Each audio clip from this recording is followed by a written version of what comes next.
It is 5:53, Wednesday, November 19th,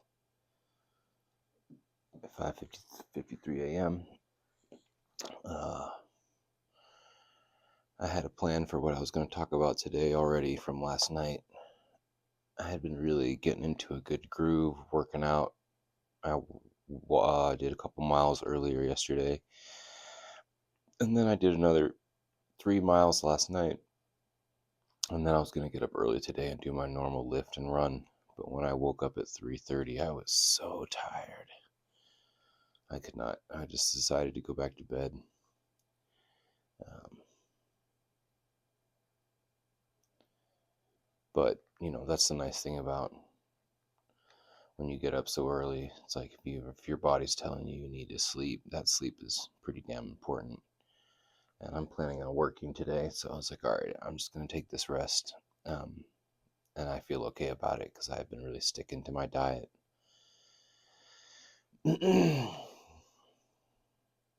So I feel pretty good regardless. But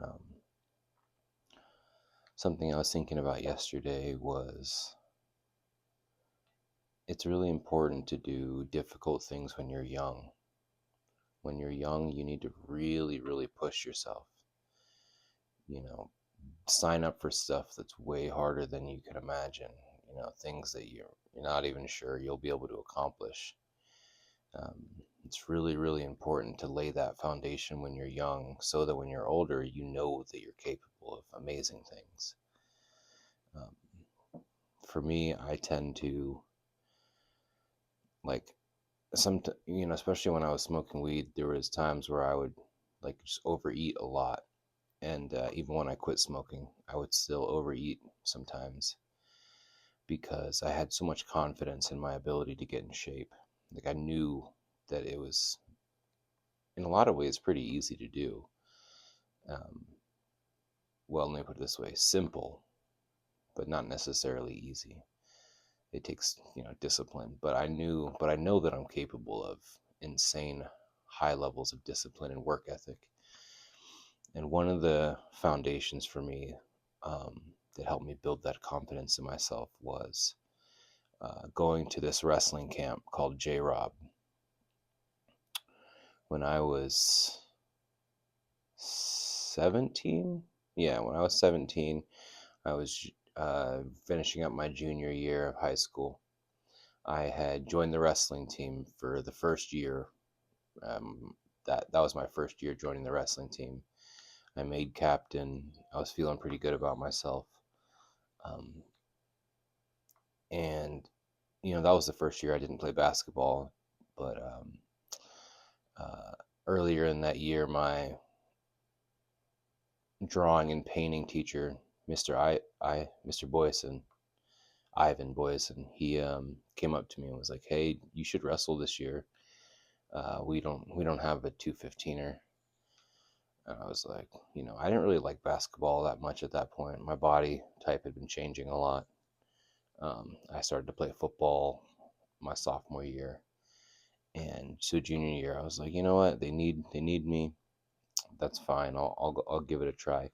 And I really, really loved wrestling. I mean, I made captain my first year ever wrestling, so I was pretty like feeling pretty good about that. Good about wrestling. Just wrestling is the kind of thing where you really get to see what you're made of. You get to suffer together with people. I remember me and Matthew Brannon, Shiloh, Clayton. We were all cutting weight. We would all be in Spanish class, just angry at the world, just hating life. But there's something about suffering together with your brothers for a goal. It's just really powerful. Anyway, uh, at the end of that year, Mr. Boyson came to me and he's like, "Hey, Mike, I want you to go to this wrestling camp. Was that something that you might be interested in if we pay for it?" And I was like, "Yeah, I guess. I mean, I don't know. What's it gonna be like?" And he's like, "Well, it's 30 days. 30 days. Holy shit." He's like, "It's 30 days, and it's pretty intense. But if you do it, I think it'll be an amazing thing for you."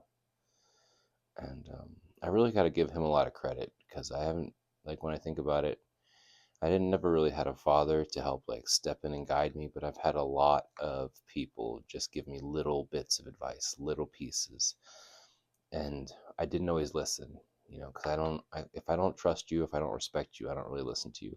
But Mr. Boyson, I really trusted and respected him. Um, Very soft-spoken man, very kind-hearted man, but an absolute monster in the gym. Like I'd see him working out, and I'd just be like, God damn, like what the hell? This soft little painting and drawing teacher is actually a monster. Uh, so something about that quiet confidence given to a young man is just super powerful. And then to have a man like that, say like they see something in you, and they're willing to put resources behind you to help you achieve these things. It was really powerful. So it was me and Ian Austin. He was a freshman.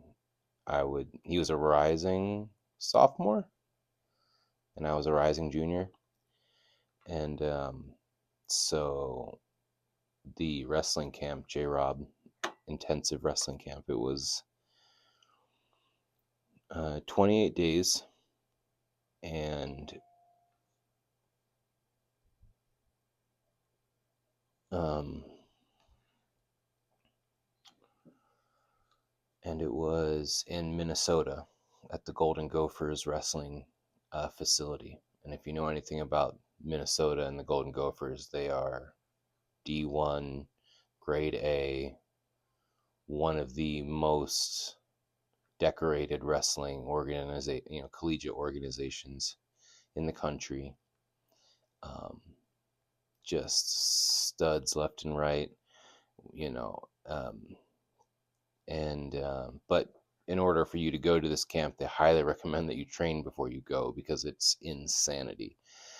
And at that time, I was living in Alaska, or my mom was living in Alaska, so I would go home from Bernathen Academy to Alaska for the summer, and I would train in a little gym they had in Alaska, and I'd run and lift and stuff. But I mean, just training by yourself, you don't. I mean, I wouldn't say I didn't push myself hard, but I don't think I really prepared for this wrestling camp as well as I could have. But that didn't really matter because I was going to go regardless. Um, so I went, and when you get there, it's pretty much the best wrestlers in the entire country. You're either one of the best wrestlers in the entire country, or you're somebody like me who just wants to get way better. And so for pretty much 28 days, I got my ass kicked up and down the mat, left and right. Um, they break you into 5 different running groups, and you, no, actually, there was actually like 8 or 9 different running groups, but whenever you wrestle, they break you into 5 different weight groups. And unfortunately, I was in the 215, or like 215 to 275. So I was on the lower end of the weight class, and like, man, there was just some absolute beasts that were just beating my ass. uh, and an average day, a regular day would be like you get up. They would have different color workout tiers. Like there'd be like blue, black, and red, I think was how it went. And you either had to do a blue day or a black day regularly, which is like, all right, you're doing your morning run. So we would go run, go do river stairs, or we would go run around a park. We had to be up, and you had to really like manage your own time well. Nobody was yelling at you to do it. You had to do it on your own. They had point systems. They had these things called positives and negatives that they would give out to people. If you lost too much weight, you had to sit out for hydration. Um, and so you would get up at like 5:30, be in your running lines by like 6. Um, and then you do your morning run. Then you come back, get some breakfast. Then you get ready to go to a technique session. We'd walk over to the massive um, indoor football practice facility where they had tons of wrestling mats laid out, and we would they would check our skin to see, make sure nobody had any ringworm or anything, and then you would do a wrestling technique session in your wrestling groups. And so they would just be drilling you. They'd show a technique, and then we would drill it for a while, which was just incredible. Like, so much incredible technique that I couldn't even absorb it all.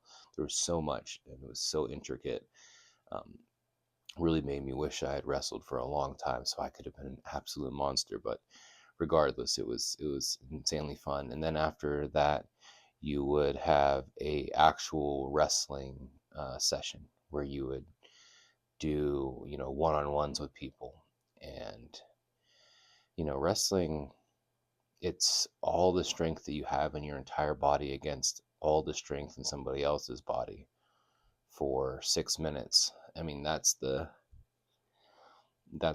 long a wrestling match is, 3 2-minute periods. But when you're training, you go for an hour, hour and a half. And you just be so tired. And like after the first couple of days, you're just like, your body hurts so much, you're so sore, but you just have to go. You just have to go. And they would just drill you, drill, drill, drill. Function when you're tired, function when you're tired. Keep going, keep going. And so you would be wrestling our asses off until lunchtime. We would go get some lunch.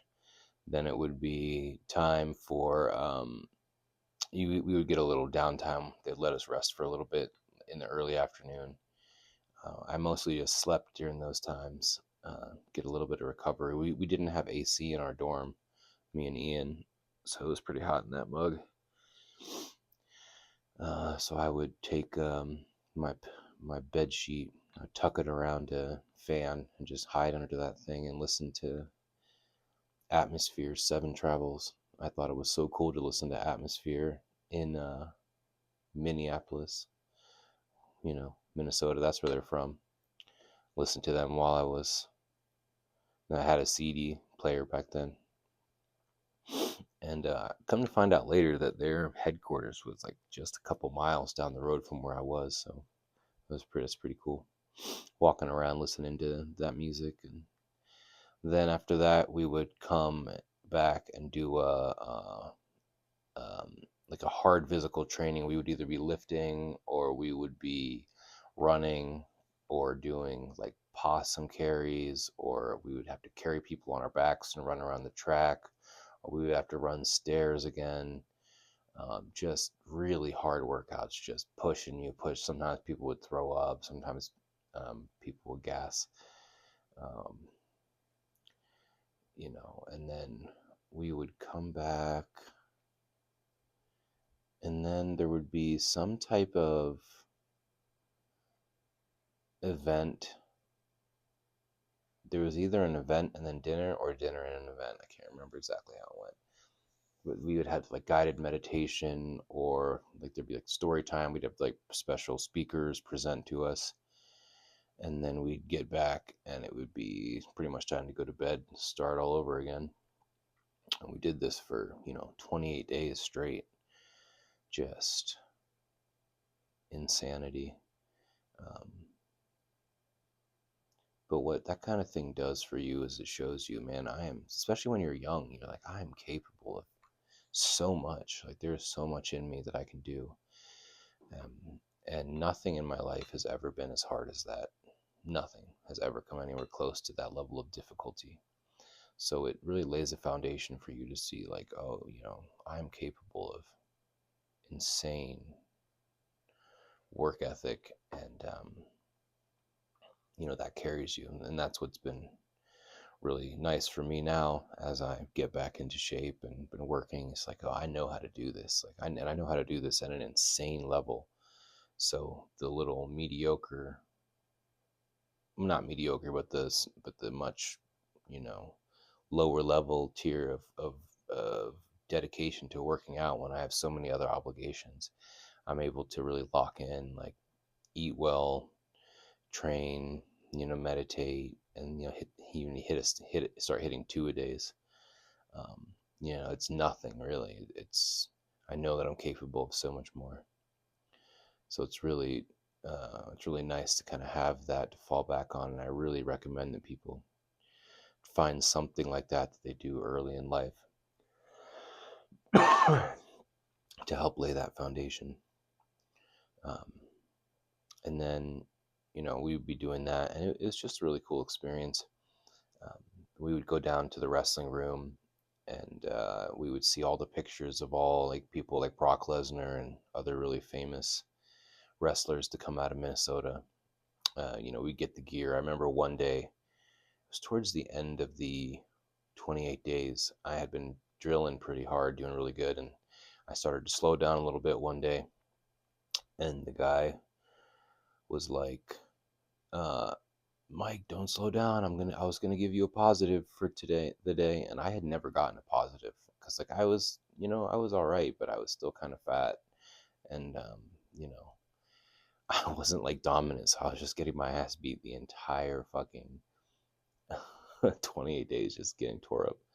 But that day, I remember getting a positive and going and getting your shirt, because if you get a positive, you get to go to their little athletic gear store and get a free shirt, and it says "I'm gonna be somebody" on it, and I was so damn proud of that shirt, so proud.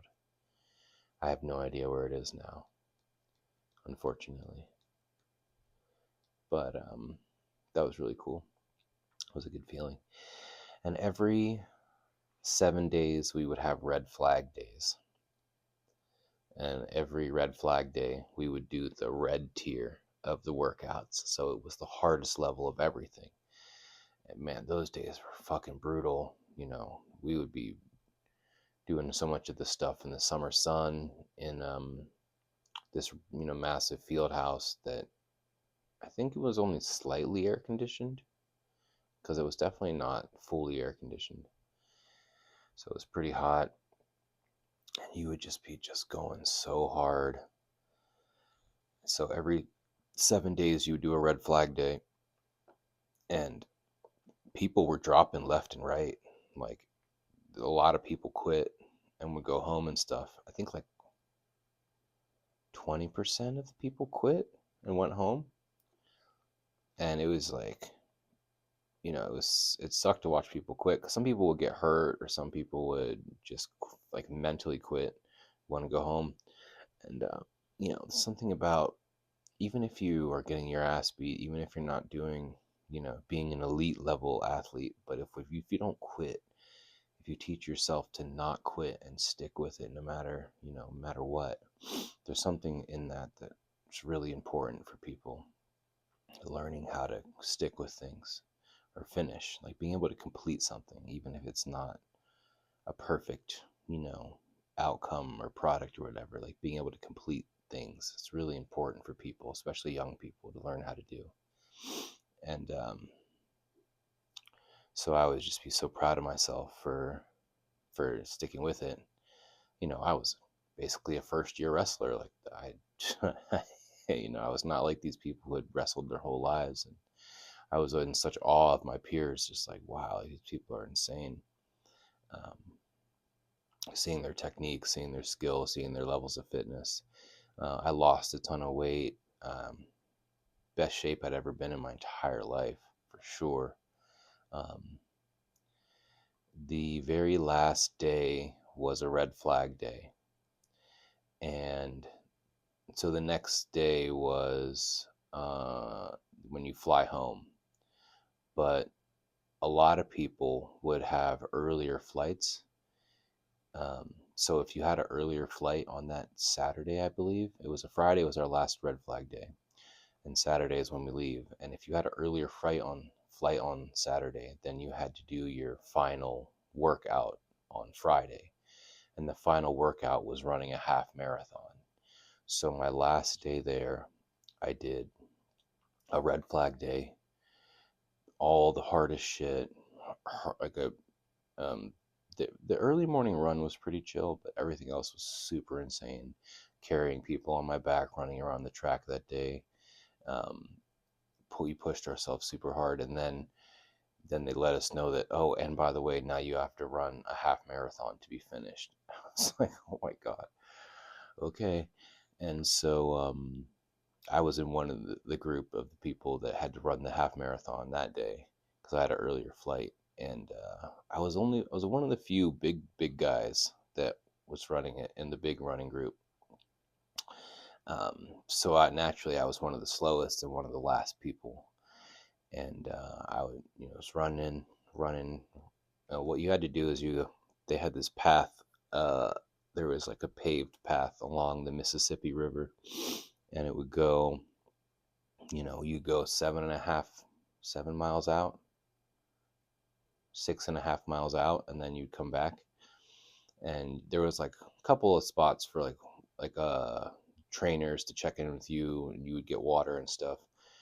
And so I ran 6.5 miles out, and then I started to make my way back, and pretty much everybody had passed me.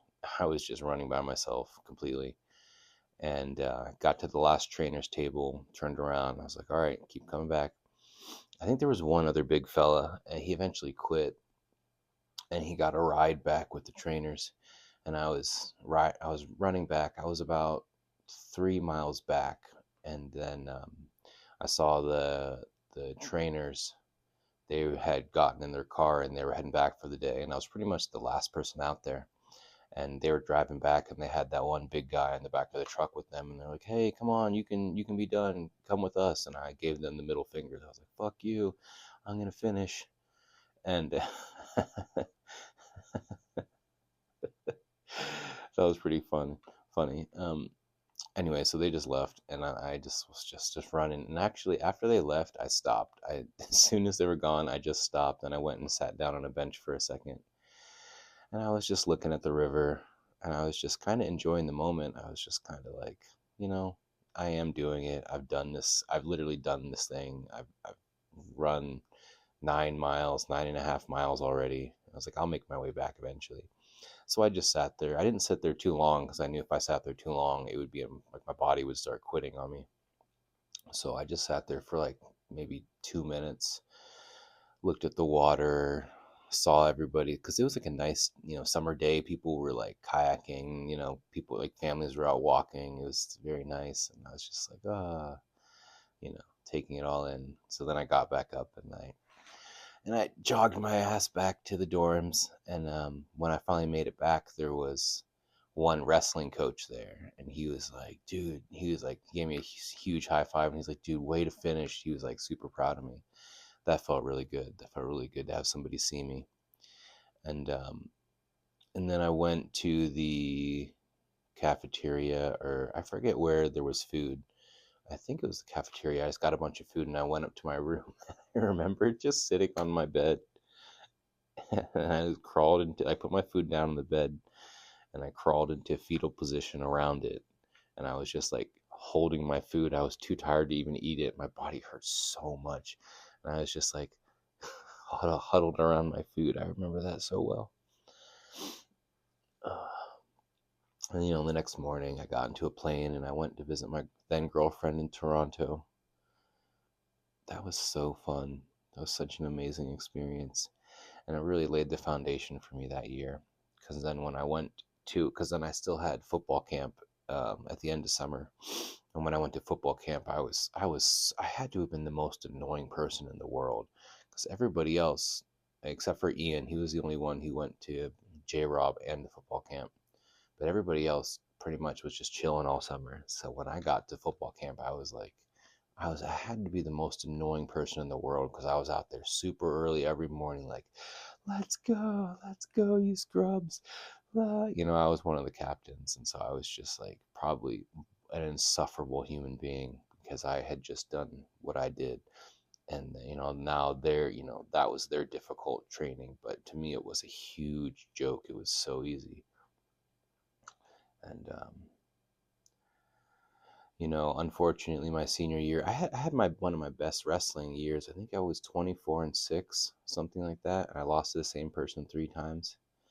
I went to states, and I wrestled pretty well, but I faced that same person I lost to 3 times. I wrestled him my best match. he actually first he beat me in the finals of Valley Forge. I made it to the finals of a tournament.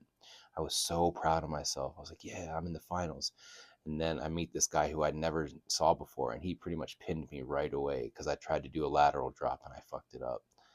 And he pinned me right away. I was like, fuck, I was so mad. I have a picture of myself um, on the podium. I just look so mad standing there at second place. I was so salty.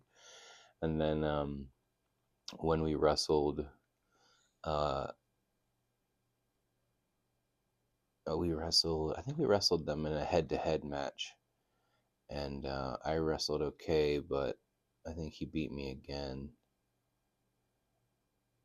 Or did I skip wrestling him and wrestled a bigger person and almost won? I think I wrestled him 3 times. I wrestled him again in the head-to-head match, and he beat me. I think he teched me. That's when you get a certain amount of points. It's like a mercy rule. And then, I went to states, and I beat my first person pretty easily. And then he was my second match of the day, I think.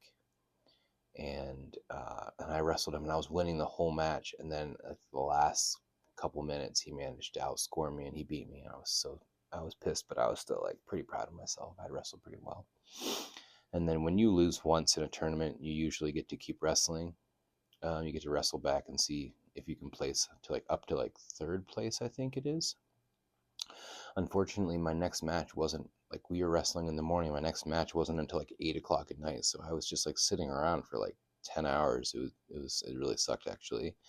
And then the person I wrestled next was like this left-handed person who's doing everything opposite of what I was used to. And he managed to beat me by a couple points. So I lost, and there was people who I beat that year who placed at states and went on to nationals. So I was pretty defeated. I felt pretty sad about it all, but looking back now, it's like whatever, who cares? I wish I'd gone to nationals, but for somebody who had only been a second year wrestler, I was pretty proud of what I did, and I won awards. And my coach, he had said Mr. Boyson, he said some really nice things about me that year. When we had the sports banquet and stuff, so that was pretty cool. And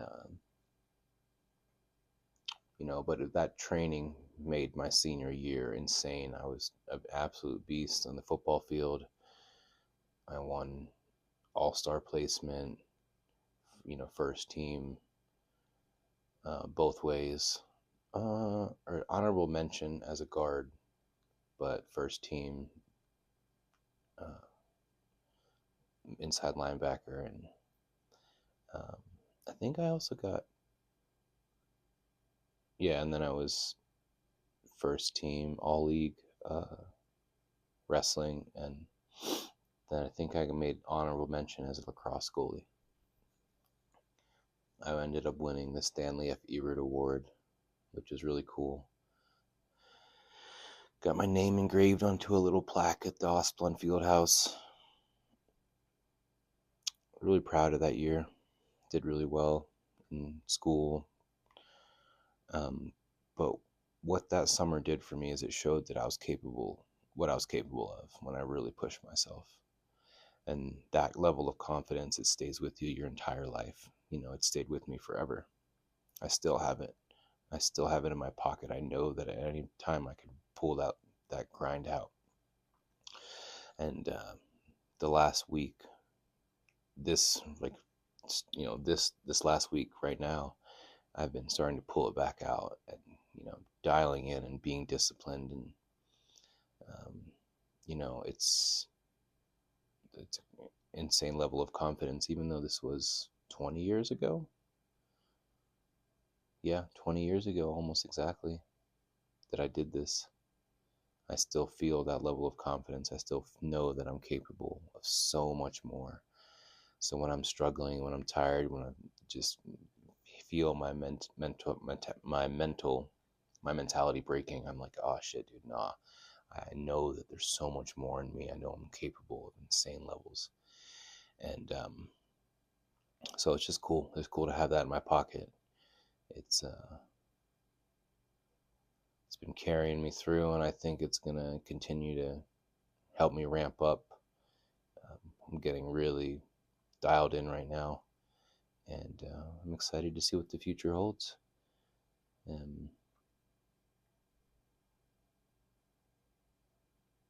Yeah, those were really cool times, simpler times. But yeah, I think that's about all I have for today.